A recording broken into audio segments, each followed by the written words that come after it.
రాష్ట్ర వ్యవస్థాపక అధ్యక్షులు సంజయ్ నాయక్ అన్న గారికి అదేవిధంగా వేదికపై ఉన్నటువంటి ప్రతి ఒక్కరు కూడా పేరు పేరున తెలంగాణ ఉద్యమ అభివందనాలు తెలియజేస్తూ, ముందుగా మన బంజారా సమాజానికి ఒకటి చెప్పాలి. మనిషికి ₹1 వేసినా కానీ 40 లక్షలు అవుతాయి. ఆ 40 లక్షలతోని ముందు తెలంగాణ రాష్ట్ర ముఖ్యమంత్రి ఇది ఒకటి రాసుకోవాలి జరా. తెలంగాణ రాష్ట్ర ముఖ్యమంత్రికి మా పాపులేషన్ దాదాపు 50 లక్షల మంది పాపులేషన్ ఉంది. మేము మనిషికి ₹1 వేస్తే 50 లక్షలు వస్తాయి. ఆ 50 లక్షలతోని ఇదే హైదరాబాద్లో ప్రసాద్ ల్యాబ్లో ఫస్ట్ కంటి పరీక్ష ఆపరేషన్ చేపియాలి.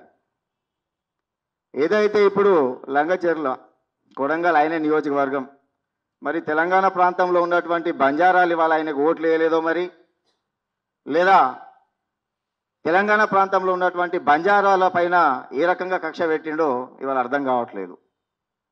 అయ్యా, మా భూములు మాకే కావాలని ఆ యొక్క భూమి యాజమాన్యాలు వాళ్ళు మేము అమ్మం అనేసి ఉంటే కూడా ఇవాళ నువ్వు అధికారంలో ఉన్నావనేసి మరి అధికారులను అక్కడ పంపించి వాళ్ళ యొక్క భూములను లాక్కోవడం, ఇది ఎంతవరకు కరెక్ట్? ఇప్పటివరకు అందరూ మాట్లాడిందే.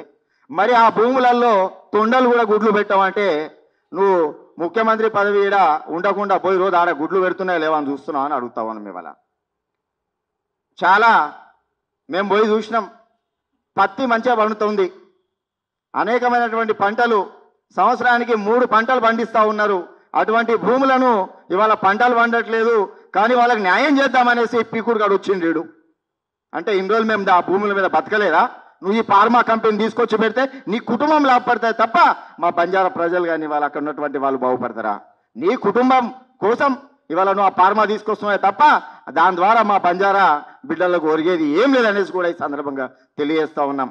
మరి నువ్వు ఇటువంటి కనుక చేస్తే ఏ రకంగా అయితే ఇవాళ బంజారా బిడ్డలు నిన్ను గద్దెనెక్కించిండ్రో, మరి గతంలో కూడా మా తండాలు కావాలంటే కొట్లాడి కేసీఆర్ గారి ప్రభుత్వంలో తెచ్చుకున్నాం, మాకు రిజర్వేషన్ కూడా కొట్లాడి తెచ్చుకున్నాం.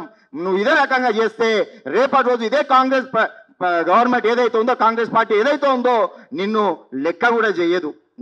నీ ముఖ్యమంత్రి పదవి ఎప్పుడు పోతుందో నీకే తెలియదు, నీకే సోయి లేదు. కళ్ళబొల్లి మాటలు చెప్పి ఇవాళ మా ఓట్లు దండుకొని ఇవాళ మా భూములు దండుకుందామని చూస్తున్నాం. బిడా రేవంత్ రెడ్డి ఖబర్దారని ఈ సందర్భంగా తెలియజేస్తూ, రాబోయే రోజుల్లో మరొకసారి మా పైన ఇటువంటి దాడులు చేపిస్తే మాత్రం ఊరుకునేది లేదు. ఇవాళ రాత్రి చీకటి అవ్వంగానే ఏం చేస్తున్నాడట, కరెంటు బంద్ చేపించేసి మగవాళ్ళ అందరినీ కొట్టిపిస్తా ఉన్నాడట రేవంత్ రెడ్డి. వస్తుంది, నీకు కూడా టైం వస్తుంది. ఆ రోజు నీ లాగిప్పు కూడా కొట్టకపోతే అప్పుడు చెప్తామనేసి కూడా ఈ సందర్భంగా తెలియజేస్తూ, మరి ఏదైతే ఇవాళ అమాయకమైనటువంటి లంబాడీల పైన నువ్వు ఇవాళ భూములను లాక్కుంటున్నావో ఇమీడియట్లీ వాళ్ళ భూములను వాళ్ళకి ఇచ్చి వాళ్ళ పైన బనాయించినటువంటి కేసులు ఏవైతున్నాయో బేషరతుగా వెనుకకు తీసుకున్నట్టయితే రాబోయే రోజుల్లో అందరం కలిసి కట్టుకొని బుద్ధి చెప్తామనేసి కూడా తెలియజేస్తూ, వచ్చే ఏదైతే ఇప్పుడు స్థానిక ఎలక్షన్లు వస్తున్నాయో తెలంగాణ ప్రాంతంలో ఉన్నటువంటి ప్రజానీకం అందరూ కూడా ఆలోచన చేయాలి. ఈ యొక్క రేవంత్ రెడ్డి ప్రభుత్వాన్ని గదయించాలంటే మనం కాంగ్రెస్ ప్రభుత్వానికి ఓటైతే కూడా ఈ సందర్భంగా తెలియజేస్తూ ఈ అవకాశం ఇచ్చినటువంటి సంజీవ్ అన్నకి ధన్యవాదాలు తెలియజేస్తున్నాను. Thank you.